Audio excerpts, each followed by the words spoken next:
Hello everyone and welcome back for another episode of Indie Impressions. My name is Nick and today we're checking out Sanctum 2 by Coffee Stain Studios. This is a hybrid of a first-person shooter and a tower defense game, and I don't mean to spoil my impressions too much here, but I freaking love this game. I actually spent about 2 hours with it and I wasn't expecting to do that. I started with the intention of doing my usual, pre-recording test run where I get my sound levels and stuff, and then I found out that I kind of needed to figure out exactly what I was doing. By the time I figured out what I was doing, I already spent an hour with it, and by that time I didn't really want to stop. So that's kind of a good sign in general, and I just am very happy to be able to share this one with you. I think you're going to like it quite a bit if you have any inkling or inclination into the tower defense or first-person shooter genres, or maybe hybridized subgenres, I'm not sure. Anyway, let's get right into things. I won't spend too long in the menu. There's a lot to go over here, but it's actually in a good way. There's a lot of good things about this one that I want to touch on, and I think the game will actually explain itself fairly readily. I do want to just very quickly jump into the options menu just so you can see what the options are, as I usually like to show. I haven't been doing that in a lot of the videos, but a lot of the videos recently have been mostly LD26 games with not a lot to really talk about in terms of options. So basically, we've got some very simple first-person shooter controls with the addition of a couple things like, secondary fire, which is hopefully fairly common. I mean, I guess it kind of is fairly common. We've got iron sights, which I actually had to remap a couple of these controls. They were set to some strange keys. I thought iron sights belong on right mouse. Middle mouse is fine for secondary fire. And then we've got some tower controls, use, switch weapon and stuff, and I remapped those as well. No big deal. Nothing particularly amazing or special. We've got sound options, we've got graphic options. I have to say this game looks pretty freaking nice and runs extremely smoothly, with the exception of in the very first tutorial level where there's a couple of loading areas where you go from one point to the next and has to load in the next section. Other than that, though, the game has been very consistently 60 frames or higher in all of my experience with it. So let us jump into a solo game. The way this is broken up, and you won't see this at the very beginning when you start it up, it appears that there are a total of 4 chapters. Each chapter appears to have 4 levels, although that might change in the later chapters. But in my experience in the beginning, 1, 2, 3, 4. Each one had a progressively longer set of waves. So we start at 4 waves, 6 waves, 6 waves, and then 8 waves. And of course, there's a pretty epic climactic battle at the end, which is, a good time. There are some game options worth mentioning. We've got, of course, we could play this online or off with friends. I think it's probably best played with a total of 4 players, or as many as you can get along with you. In my case, I'm going to be playing alone today, but I wouldn't be, beyond playing this again with some friends, making some, supplementary videos for this one. It's quite a bit of fun. So we've got some sort of like the skulls in Halo, basically, where we can set up to get extra XP for each round that we play by giving us a harder challenge. So in this particular one, we can do making the enemies more durable, making them faster, regenerating wounds, attacking more ferociously, or you're dead until the next build phase. Each round is broken up into you build, you set up towers, and then you fight. And you're basically on the ground for the whole thing, and I mean, this is going to be very apparent once you see how the game actually plays. But in concept, it sounds like it would be fairly exotic. I think they've actually done a really good job with making this not seem so exotic and making it quite accessible, actually. By the second level, I already basically knew what I was doing. And then the idea is that as you play on, you get more and more experienced, you build up your characters, you get a more actually more experience on your character as well to unlock new weapons, new towers, and various perks that you can augment your characters with to make them a little bit more formidable as things get harder and harder. And I have to say there's a fairly decent level of challenge, especially playing solo in just the first chapter. By the 4th mission, although I didn't really die a whole lot, I definitely found that I was up against the wall a couple of times. And I think with some poor planning, I definitely could have died quite a bit. So it does have some really nice graphical presentation as far as these little, graphic novel-esque little, interludes between the levels. I didn't actually start at the beginning, so unfortunately I'm not going to, familiarize you with each of the character classes, but there's basically a girl, a younger girl, a robot, and a kind of gruff all-around guy. So the girls are, there's an assault rifle girl, like a rocket launcher slash plasma rifle girl, the robot's your sniper, and then the all-around guy is your shotgun guy. I seem to like him quite a bit, although I've tried 3 out of the 4. See, I could have just waited until this menu to show you that, right?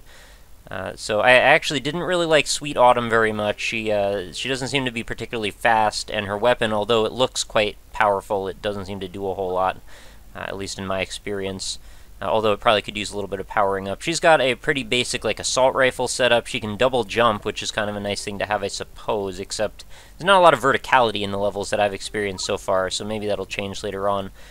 Your robot is the marksman, like I said. He's got more weak spot damage and has better accuracy, and Point Man with the shotgun does more damage when close to enemies and has more health. So I think ideally you would get your group of 4 people together that they all have complementary abilities if possible.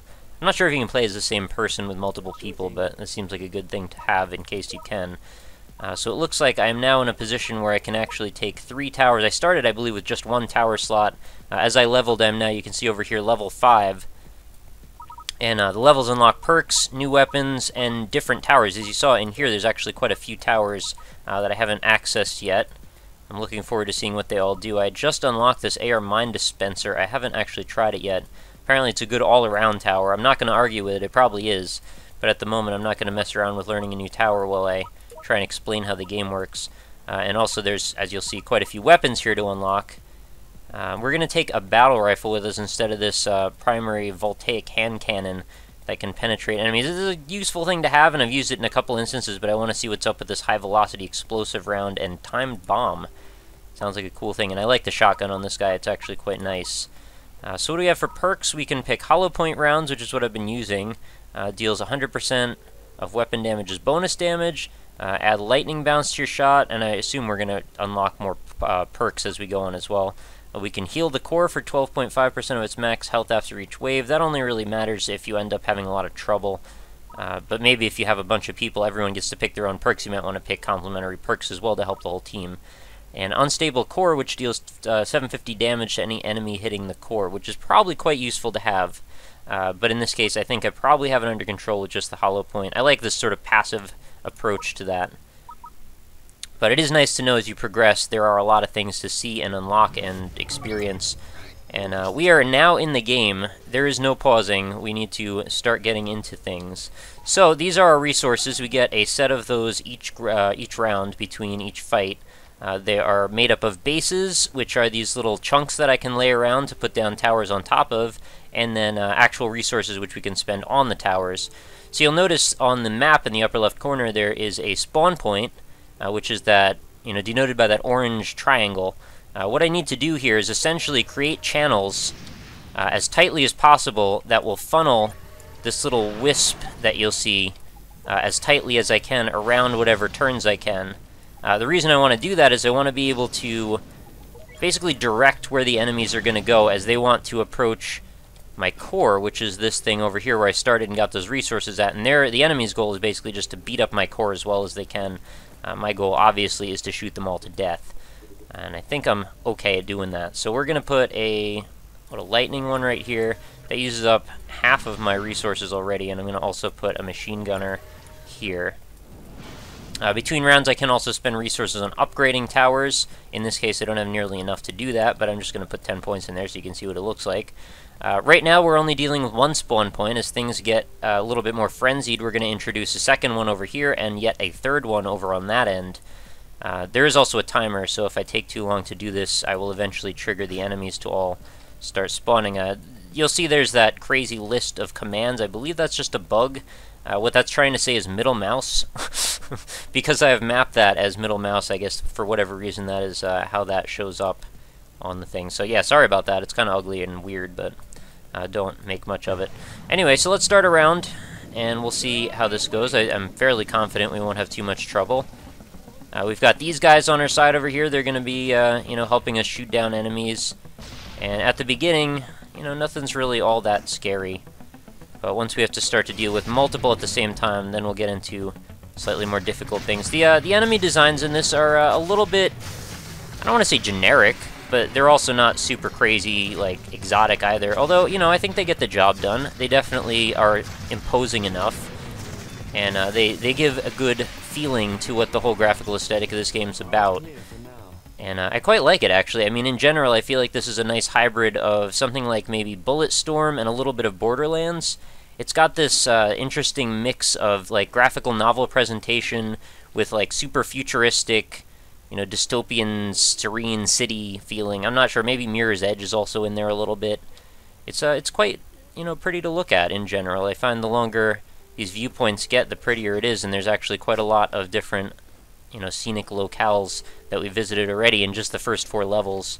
So I'm curious to see where that goes as we progress. So we got to make sure we drop back and grab our resources again. You'll notice now the second spawn point is activated. So in the Wave 2, we're going to be dealing with guys coming from this angle. And we want to play a long game here. We essentially want to start funneling these guys in a way that's going to actually make sense for us long term when these all start to merge up, all these different paths. So what I want to do is start placing some bases right here to maybe direct this wisp the longest way I can, because the longer that these guys are on the board, the longer I'm going to have to start dealing with them. So if I can direct them down this little funnel, down this channel here, maybe go back in the, you know, reverse direction, I think things are going to be okay for us in general. I'm going to also want to place a few towers up here, maybe one like right at the end, so that way it has the best chance of hitting as many as possible. You see if you mouse over it, that's the shoot range for it. And if I can, I want to also try and get some more towers going over here. But I think I'm going to reserve a little bit of that for later. Let's also put maybe a lightning one down like right here. That way it should catch them on both sides. I think that's fine. We should be pretty capable of handling whatever comes our way in the next round. I'll also extend this out a little further. I really like how when you place these bases down, they actually link up with each other. Presentation generally is just like really top-notch, very high-quality, professional stuff. Alright, so let's see where the big guys are going to start to come from. Since we started on the 4th level of this, we're not going to get the little, like, the easing in of each enemy class. There are some pretty basic ones like these guys. They don't really have a lot going on. They're just kind of, they run at you. They try to hit you off of stuff if they can. They're just generally not all that imposing. But then you're going to get guys like these, basically like bullet sponges that are going to show up, and we'll see them eventually, that just take tons of damage. Although they don't seem to do a whole lot of damage. And then we've got these little kamikaze guys that show up. There's runners. There are various armored guys that might show up later on. And see, right at the beginning, you know, no big deal. Nobody's going to have too much trouble with any of this. Let's grab our resources again. My goal is to hopefully beat this and grab a whole bunch more XP from it too. So this time we want to note again just one spawn point, but this time it's coming from this angle, so we want to now set up a path for these guys. Same formula, I believe, applies just fine to it. Alright, there we go. I don't want to go too crazy with it, but I think this should be a nice start anyway. And probably just throw down, what do I have enough for? I have 250 resources. It's not a terribly large amount. I can also sell stuff if I need to, by the way, so don't feel like I'm trapped into using the same stuff every time. I think they'll probably spend the most time right in this region, so we'll try and throw one of those down.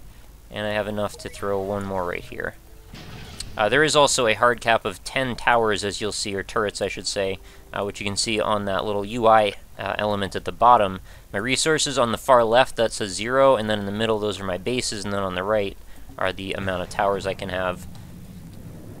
Oh, I should probably try that other weapon, shouldn't I? See how that works. Alright, that's kind of neat. It's like a sort of a spread shot. Like a shotgun with explosive rounds, I guess, is kind of what we're after here. These guys don't seem to be particularly threatening. I think I can probably kill most of them before they even get out of their base, which is good for me.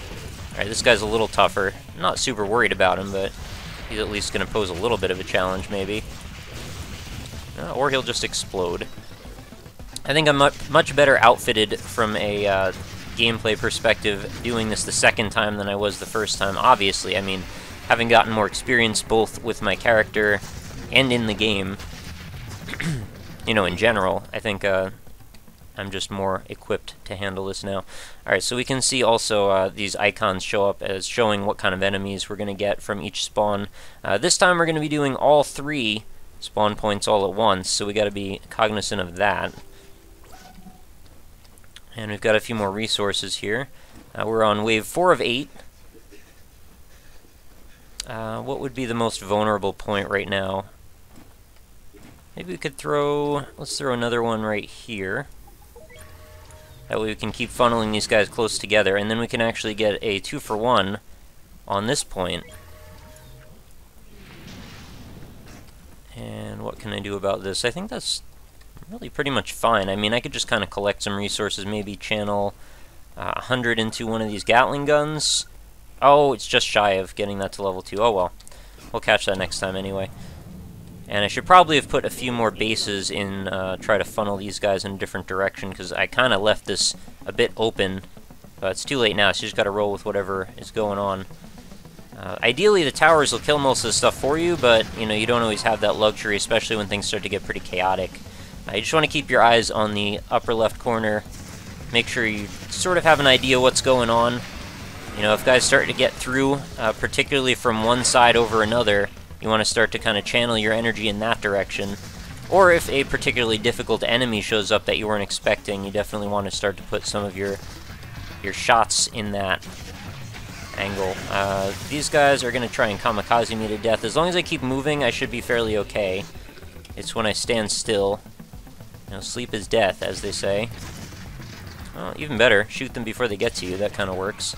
These guys actually remind me a bit of the Flood from Halo. I guess there is a little bit of a Halo essence to this as well.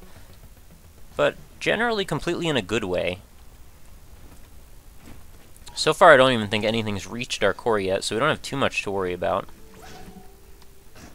I'll take this... whoa, got stuck in the corner there. I'll take this opportunity to try to channel these guys down a bit further. Although, at this point, that is kind of a silly idea, considering I now just forfeited the ability to use that to the best of its abilities, since basically what I wanted is for it to go, or the enemies to go around this, and then get hit all the way through. But I'll just kind of channel them down a long way. I also really like how it builds this on the map for you, too. And I think what I'll do here... they'll take the most direct route as long as you channel them through it. So let's seal this off so they're forced to go through this corridor right here. And then I should be able to actually funnel them down a ways. Ideally, I want to have these things all converge into one spot. That way we can hit everybody at the same time as much as possible. See, I'm not sure what the best way to prioritize these turrets is. They all sort of have their own purposes. And they all seem like they kill stuff pretty well. So we got a level 2 going on now. And I've got exactly 100 left, and I am at 8 out of 10 towers. I have enough to put one more down. I might as well throw one over here. Or... I don't know where the hardest hit area is. Maybe we'll throw it over here, actually. Perfect. And you probably don't want to stand under these as they drop from the sky. I believe I got really hurt one time for doing that. Alright, so they're on their way. Looks like we've got a fairly big guy coming from this angle. Let's go check out what's going on with him. Alright, this is an armored heavy. They're generally only accessible from the back, so I kind of have to wait for him to get his thing going on. And then I just want to kind of stick real close to him and just keep firing round after round at this glowing weak point here. Pretty much anywhere else you shoot him isn't going to do a significant portion of damage, and you'll see my towers and turrets are not really damaging him nearly as much as I would have hoped. As he gets closer to the core, though, you'll notice these guys, these little auxiliary soldiers that sort of try to help me out. I think they'll start to get a few more rounds in. I don't think I've had any of these guys particularly end my run or anything, but they definitely can make things difficult because you pretty much have to put all your time and attention into fighting them specifically. Nobody else seems to be smart enough to handle that from the AI perspective, which I guess is fine, and they're not that hard, but once we get further on in the progression of levels, things start to get even more frantic than they are in this particular set. I imagine having another player with you is going to make a huge difference, being able to prioritize a single target versus doing it all yourself. I mean, ideally, this game is meant to be played with multiplayer in mind, and I should mention that even, you know, the way that they're selling it, which is on Steam, by the way, for $15, there is also a 4-pack available. And I probably would recommend that you think about that, because you'll want to play this with friends if you have friends that are interested, and I hope you do.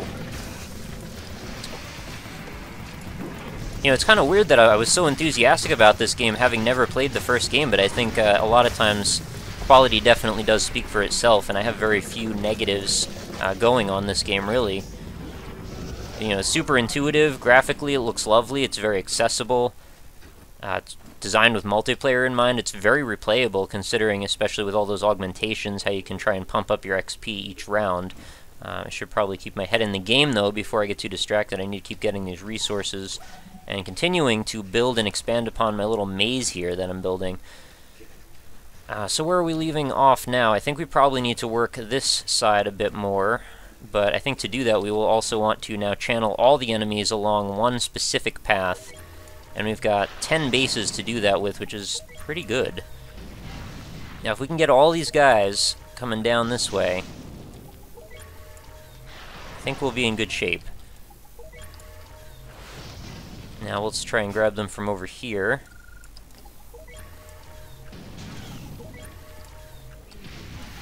I almost feel like at this point you might be able to just like put down lines maybe of these. Might make sense. And we'll throw in, what, another lightning? I feel like the lightning ones are pretty helpful. And now we've got a big open spot at this point, so what we want to do is probably have it double back. And then we would just channel them down, you know, a loop-de-loop type of thing where they go, you know, all the way down this way, all the way back this way. Sort of like a line that you would experience at, you know, waiting for a roller coaster or, you know, a movie or something. Anyway, let's start another wave. Something's incoming. I didn't hear what he said, though.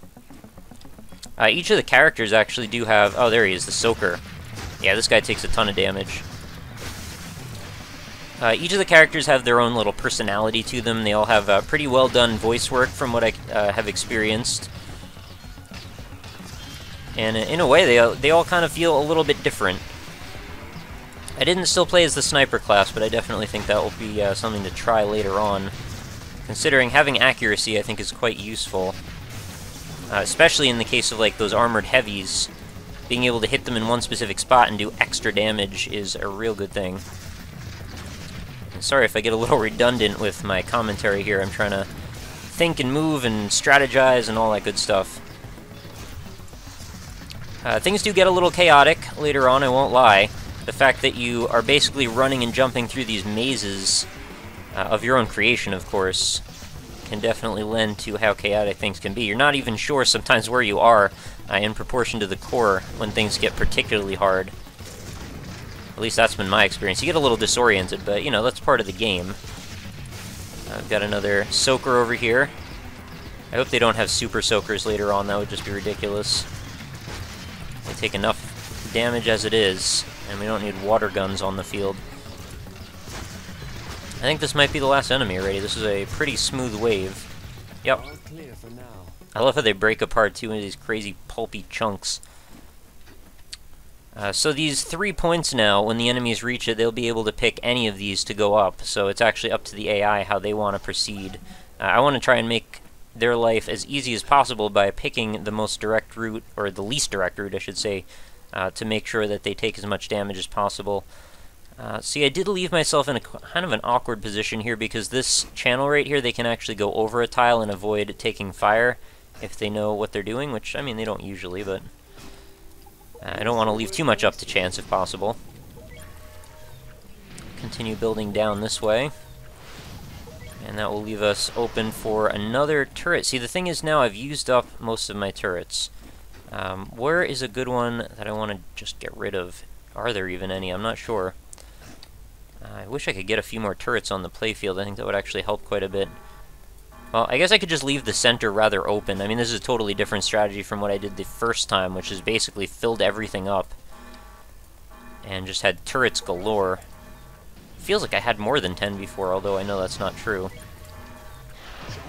Alright, so they'll most likely take that right channel this time.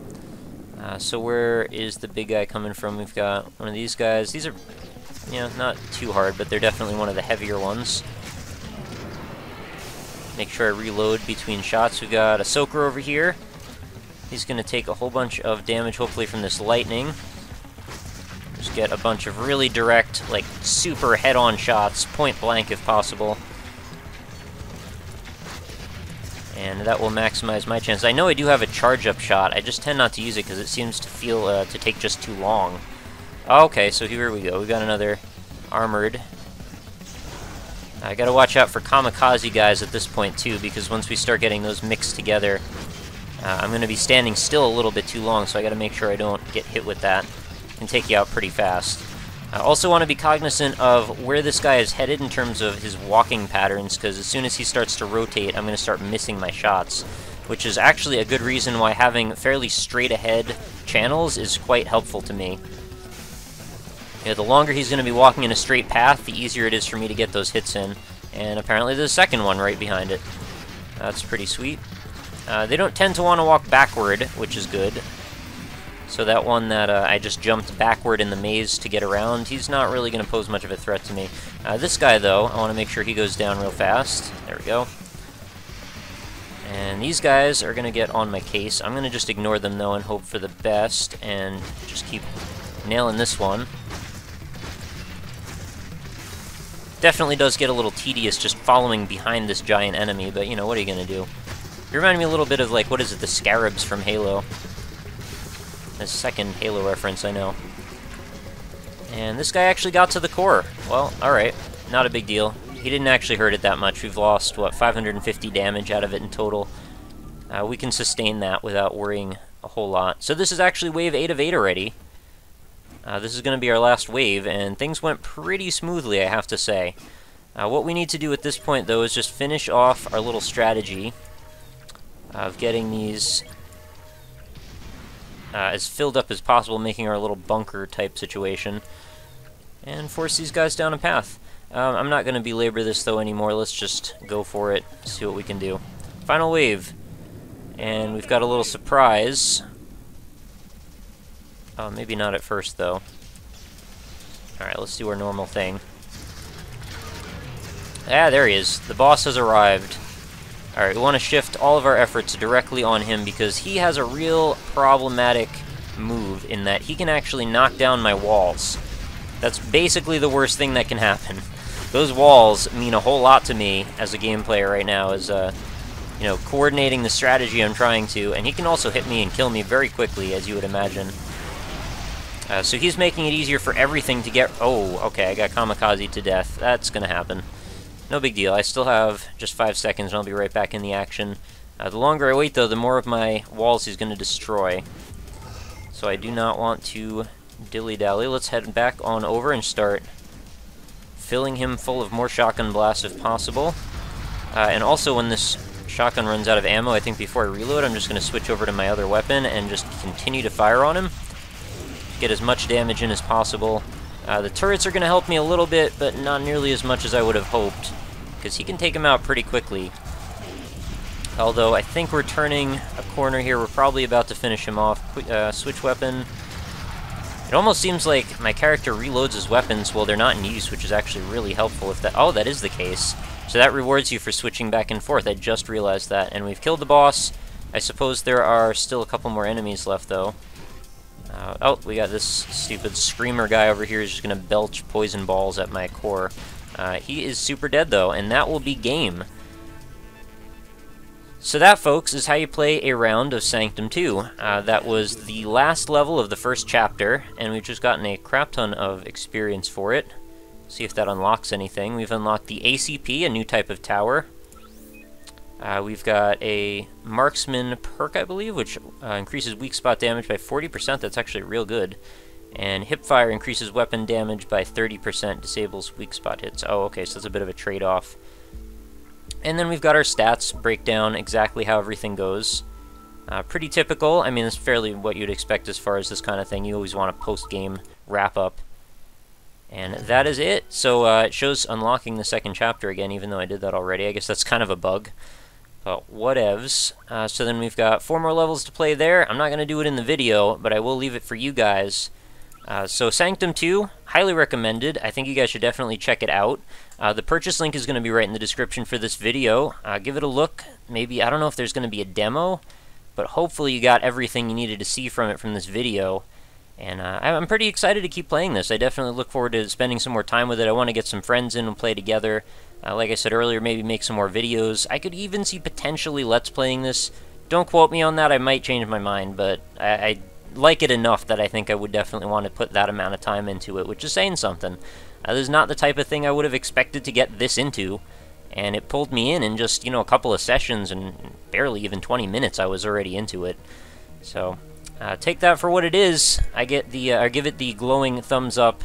Highly recommended, Sanctum 2. Alright, so that is going to do it for another episode of Indie Impressions. Guys, thanks so much for watching. As always, remember to head on over to my website, indie-impressions.com, so you can check out all the other episodes in the series. We are very, very close to, if not on top of 400 videos. This is probably like 398 or 399. I always lose track. I always remember, or try to count them, and then I forget 1 or 2 days worth, and then it ends up being further along than I intended.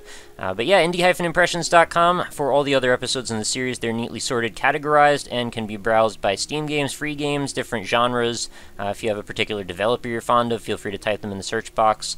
Makes it just as convenient as possible for you guys to see what's going on. Other than that, though, facebook.com/indieimpressions. If you'd like to leave a like over there, it helps me out quite a bit, and you'll get every day's new video delivered into your Facebook stream, as well as occasional updates on the channel, contests, game giveaways, and all kinds of goodies like that. It's also a quick way to get in contact with me if you just want to chat.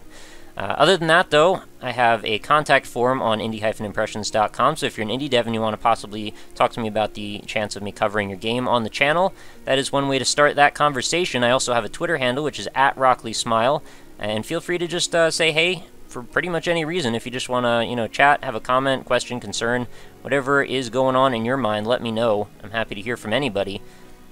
And please do let me know your opinions on this game in the comments on this video. I'd love to hear from you about that, or maybe if you'd even like to play with me at some point. I have no problem perhaps jumping in, doing a few games with you guys, watching at home. I don't know if I'll record them, but, just for fun, if anything. I do want to level up all my characters, or, I don't know, I think the levels actually carry between characters, so never mind on that. But I do want to unlock everything I can and see how hard the levels get as we get on. But that is going to do it, guys. Thanks so much for watching. I hope you come back again tomorrow for another awesome indie game, and I will talk to you later.